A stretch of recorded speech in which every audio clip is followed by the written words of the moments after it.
여섯 번째 이야기, 아이의 의지는 어떻게 발달할까? 욕구는 의지와 밀접한 관련이 있기 때문에 좀 더 자세히 살펴보겠습니다. 중국의 마지막 황제 푸이를 아시나요? 이탈리아 영화 감독 베르나르도 베르톨루치의 영화 마지막 황제가 우리나라에서 개봉한 게 1988년이라 잘 모르실 수도 있겠네요. 푸이가 황제로 즉위한 것은 겨우 3살 때였습니다. 한창 까불면서 부모님의 사랑을 받아야 할 나이에 그는 꼭두각시 같은 황제의 삶을 살아야 했습니다. 영화를 보면 나이 든 푸이는 더 이상 황제가 아니고 일반 시민이 되었지만 의지박약과 같은 모습을 보여줍니다. 실제로 그는 스스로 세수하고 양치하는 것도 힘들어했다고 합니다. 어린 시절 너무 떠받들려 살다 보니 의지력을 키우지 못한 거죠. 교육이 아이들의 의지력을 키워줘야 한다는 이야기가 많이 나오긴 하는데 정작 우리는 의지가 무엇인지 잘 모릅니다. 의지란 대체 무엇이고 어떻게 발달하는 걸까요? 사전적으로 의지는 무언가를 이루려는 마음이며 바라는 마음으로 내적 욕구와 관련이 깊습니다. 발도르프 교육에서는 의지의 주체인 나, 즉 자아를 중요하게 바라봅니다. 의지란 내가 무언가를 이루려는 것이므로 나의 내적 욕구를 어떻게 인식하느냐가 중요해집니다. 내 삶을 내가 이끌어간다는 느낌을 자아감이라고 할 때 그것을 이끌어갈 수 있는 능력은 자기 통제력에 해당합니다. 우리는 누구나 자아감을 느끼고 싶어 합니다. 자아감은 존재감 또는 자존감의 다른 말로 어린 시절에 자아감이 잘 형성되지 못하면 자기를 지키기 위해 필요 이상으로 고집스러워지거나 위축되며 감정을 잘 조절하지 못합니다. 제 딸아이를 비롯해서 제가 만났던 아이들은 모두 자기 인생을 잘 살고 싶어 했습니다. 무시당하기보다 존중받고 싶고 마음먹은 일은 꼭 이루어지길 원합니다. 발달 단계에 따라 자아감을 충분히 느끼고 자기 통제력을 적절하게 키운 아이는 의지력 또한 강해집니다. 여기에서의 원칙은 어릴수록 아기의 욕구를 민감하게 파악하고 잘 채워주되 아이가 커갈수록 스스로 책임질 수 있게 도와야 한다는 것입니다. 발도르프 교육의 창시자 루돌프 슈타이너는 의지가 아이의 발달과 함께 본능에서 충동으로, 충동에서 욕망으로, 욕망에서 동기로 변화한다고 설명합니다. 아이가 태어난 뒤에 하는 행동을 잘 관찰해보면 아기는 참 본능적으로 살아갑니다. 가르친 적도 없는데 갓난아기는 엄마 젖을 찾고 손가락을 주면 움켜쥐고 또 장난감을 입으로 가져와 물고 빱니다. 이것을 초기 반사라고 하는데요. 시간이 지나면 점차 사라지는 행동입니다. 이어서 아기는 고개를 가누고 몸을 뒤집고 배밀이를 시작합니다. 이런 행동들은 본능에 따라서 하는 것입니다. 하루 종일 먹고 싸고 놀고 자는 일련의 행위들 역시 모두 본능적입니다. 의지의 첫 번째 단계가 바로 이 본능입니다. 동물과 달리 우리 인간은 배워야 할 것이 참 많지요.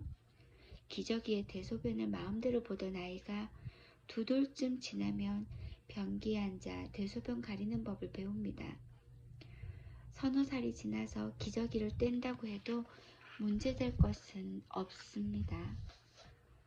프로이트는 이 시기를 항문기라고 부르며 항문기. 이때 조급하게 굴거나 강압적으로 배변 훈련을 시키면 나중에 문제적 성격이 될 수 있다고 경고하기도 합니다. 본능뿐이던 아기의 의지가 부모의 격려와 리듬 있는 반복, 모방을 통해 습관의 힘으로 발전합니다. 만 2세에서 3세쯤 아이는 본능적인 삶에서 조금씩 벗어납니다. 이때 아이를 이끌어주는 힘은 부모의 권위와 아이의 모방 욕구입니다. 이때는 아이의 놀이도 바뀝니다. 책장에 책이나 찬장 속 냄비를 끄집어내며 놀던 아이가 어느 날부터 물건들을 배열하며 놀기 시작합니다. 컵들을 기차처럼 길게 늘어놓기도 하고 비슷한 물건끼리 짝지어 놓기도 합니다. 점점 질서를 만들고 싶은 충동이 생기기 때문입니다. 본능적인 의지는 점점 내면화되어 갑니다. 이 시기에는 점차 판타지가 생기면서 소꿉놀이를 하고 혼자 놀기보다 친구와 함께 노는 것을 좋아합니다. 이때 아이들은 내적 충동에 따라 가끔 버르장머리 없는 짓을 벌이기도 하는데요. 입에 든 음식물을 엄마 아빠 얼굴에 뱉는다든지 잘 갖고 놀던 장난감을 갑자기 동생에게 던지기도 합니다. 이처럼 충동적인 행동은 부모의 권위로 다듬어질 필요가 있습니다. 충동의 힘은 습관의 힘이기도 합니다. 이 시기의 의지적 특성을 잘 드러내는 속담이 바로 3살 버릇 80까지 간다입니다. 3살 무렵까지 형성된 습관이 평생을 간다는 것은 의미심장합니다. 이것은 초기 육아에 얼마나 정성을 기울였느냐에 따라 이후 아이를 키우는 데 들어가는 에너지와 시간이 그만큼 절약된다는 뜻이기도 하니까요. 이 시기의 아이는 모방의 천재이기도 해서 주변 사람의 행동뿐 아니라 생각과 감정까지 자기 것으로 가져옵니다. 그러니 아이에게 좋은 습관을 만들어주려면 아이가 모방할 만큼 좋은 환경을 만들어 주어야 하고 부모님이 모든 일에서 좋은 모범이 되는 수밖에 없습니다. 아이의 의지적 힘은 이제 욕망이 될 것입니다. 보통 10대가 겪는 질풍노도의 시기는 타오르는 욕망의 시기이기도 합니다. 무언가를 하고 싶고 되고 싶고 사고 싶은 열망이 넘치는 때입니다. 그런데 만약 자기가 원하는 건 다 이루어져야 한다고 믿는 아이가 있다면 어떨까요? 마지막 황제 푸이처럼 말입니다. 사실 이런 아이가 요즘에는 꽤나 많습니다. 기질적 특성과 무관하게 이런 신념이 형성된 아이는 주변 사람들과 조화를 이루기 어렵습니다. 참을성이 없고 어떤 상황에서든 자기 주장을 굽히지 않기 때문입니다. 이것은 부정적인 자아감, 다시 말해 이기주의가 팽배해진 상태에 지나지 않습니다. 내 삶의 주인이 나라는 것과 세상의 중심이 나라는 것은 전혀 다른 개념입니다.